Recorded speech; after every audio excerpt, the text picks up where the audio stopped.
Do you have trouble analysing language? Well, stick around, hope this video will help. Hey, I'm Renaye. My goal for today is to make you feel a bit more comfortable about analysing language. So why is this important? Well, if you are a GCSE student studying English language, there will be at least one question where you are asked to analyse how the writer uses language. So when you're given a question like this, what is the exam board actually looking for? Well, essentially, the examiner is asking, what specific language methods has the writer used and why? So, what methods can you spot and what is the effect of them? Let's look at a paragraph today. If you come over from my TikTok, which by the way is also Revise with Renaye, then you may have already seen this, and if not, don't worry. First of all, let's read the whole paragraph. The wind howled outside, hammering the windows again and again.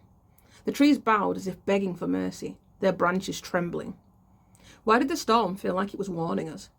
The sky flashed like a furious camera, capturing every moment in blinding light.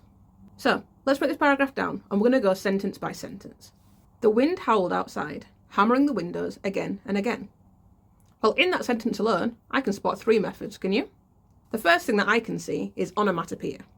Onomatopoeia is when a word replicates the sound that it makes. Examples could be snap, crash, bang. In this case, the word is howled. Howled is a verb because it's a doing word. It shows an action that's taking place. The word howled is one that I'd normally associate with animals, particularly wolves. So really, as well as being onomatopoeia, we could say that this is zoomorphism. Zoomorphism is when you give something that is not an animal, animalistic qualities. Another example of zoomorphism could be if something squawked or purred. Both of those words are also onomatopoeia because they are sounds. The next thing I noticed is that the wind was hammering the windows. Hammering to me sounds like knocking, which is something that I would associate with humans. So for this reason, I'd say we've got some personification. And then finally, in the back end of that sentence, we've got again and again. The word again is there twice. So we've got repetition. Repetition is just using a word or idea more than once, purposely to create an effect. So what does that sentence alone tell us? The wind is howling, which we said makes us think of wolves or animals. But animals normally howl when they're in pain or if they're angry. This is already making me feel like this is a negative scene. The wind is causing some sort of distress. The wind is also hammering the windows. Hammering as in knocking, as in it's trying to get attention, maybe it's trying to damage it. And finally that repetition, again and again, well, that shows that it's not just knocking once, it's knocking over and over and over again. Maybe it's impatient, maybe it's really desperate to break this window. Keeping up so far? Okay, next sentence then. The trees bowed as if begging for mercy, their branches trembling. That sentence has got some beautiful personification. The trees bowed. Bowing is something that people do. People normally bow if they are showing respect, or sometimes if they're scared, they might bow before someone who is in control. And this idea of begging for mercy, if they're begging for mercy, it's because they are scared. They want something to stop. And finally, their branches trembling. Trembling is something that people do when they're scared.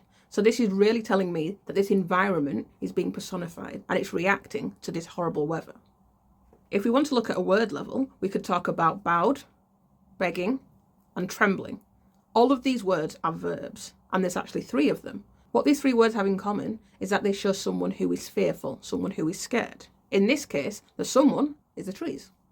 Next sentence then. Why did the storm feel like it was warning us? Notice the punctuation at the end there? We've got a rhetorical question. We know it's a rhetorical question because this isn't a conversation between two people. We as readers are not supposed to answer it. The point of a rhetorical question is to get your audience to reflect. In this case, it helps us understand that the speaker, whoever is in this situation, is worried. In this case, they feel like the weather, or specifically the storm, is a warning. This could be a warning that is supportive, or a warning that is defensive. Is this bad weather trying to help them, or is it trying to keep them away? One sentence left. The sky flashed like a furious camera, capturing every moment in blinding light. There's a couple of things here. The first thing that I noticed is the simile. The sky flashed like a furious camera. We know this is a simile because a simile is when you compare two ideas using like or as. In this case, the lighting of the sky is being compared to a camera flash. This makes me think that part of this storm consists of lightning, because lightning flashes. However, note the adjective furious. It's not a calm camera, It's not an excited camera, it is a furious camera. This implies fear, or things happening quickly. Finally, capturing every moment in blinding light. I would suggest that that is hyperbole. Hyperbole is just a fancy word for exaggeration. You make something seem like a bigger deal than it is.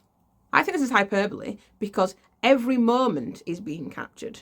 It would be impossible to capture every moment, but I think they've done this for effect. It's to make it seem more dramatic. It's meant to make us feel like the whole scene is being illuminated. It's a lot brighter.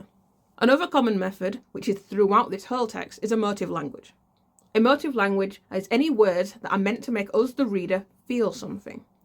Rather than just saying something surface level, you try to really create an emotion with it. For example, the wind isn't sad, it howled. The wind is not tapping, it is hammering. The trees are not asking, they are begging. Those words are emotive. They give us extra information about the feelings around the scene. Overall, I'd say this is a pretty negative scene. I'd expect to see this maybe at the start of a horror story. This is definitely not something you'd expect to see in a really happy tale. The mood is way too dark. So we could suggest that this is pathetic fallacy. Pathetic fallacy is when the weather reflects the mood or the events in a story. In this case, this is a moody, maybe scary, depressing scene. So overall, what's the effect? Well, as a reader, I'd feel really worried for anyone who's caught up in this storm. It seems like it's really scary. It seems like it's quite dangerous. There are loud winds, bright lightning, and terrified trees. Nice bit of illustration for you there. So, how do we put this all together? Here's what I'd recommend. Anytime you're analysing language, you should be aiming for 3 petal paragraphs. Petal stands for point, evidence, technique, effect, and link. Your point? That's the idea you're trying to get across. So, what type of atmosphere is being created? What is happening in this scene? Your evidence is your quote. So this is where you take the words directly from the text and put them into your response. Technique? Well, that's the methods. These are the things that we've been picking out as we've been going along.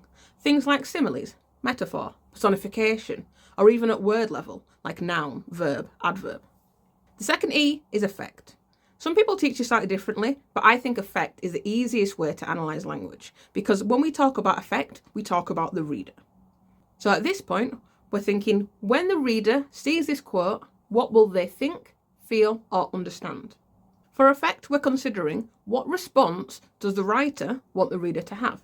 Which finally brings us on to link. And this brings it all the way back to the writer. What is the writer's intention? What are they trying to do? This often links back to the question. They're trying to inform us. They're trying to interest us. But sometimes they're trying to get a different message across as well. Let's use that structure to make one full petal paragraph. I'm going to choose that second sentence right in the middle. Here's a paragraph I've just quickly put together. I created this paragraph using the sentence starters within my ultimate guide. You can find this on my website. In the middle of the extract, the writer discusses how the harsh storm impacts nature. The text says, the trees bowed as if begging for mercy. The writer's use of personification is effective because it makes the reader think that even the trees are afraid of the weather conditions and are suffering. The reader might feel worried for anyone who enters this scene, as a human would definitely feel unsafe here if the trees are fearful. The writer is emphasising that the storm is incredibly powerful and capable of causing immense damage to all within it. So there, we have one complete petal paragraph. To access all of the marks with a question like this, you'd want to do 3 of these. I'd recommend identifying methods from the beginning, middle, and end of the extract. But ultimately, if you find a really great method that you want to talk about, you do that. Remember, if you're struggling to find a method, most texts will include emotive language, words that are meant to make you feel something. There's also likely to be hyperbole, which is just exaggeration. If you're struggling to find any of those, a top tip, look for a declarative. A declarative is a sentence which is a statement. 3 of the sentences in this extract are declarative sentences. The only one that isn't is the third, because that is a rhetorical question. And that's it. I hope you found this really helpful. If you have, leave me a comment below, and also let me know if there's any other videos you'd want to see in the future. Thank you for watching. I hope you found this helpful. Bye for now.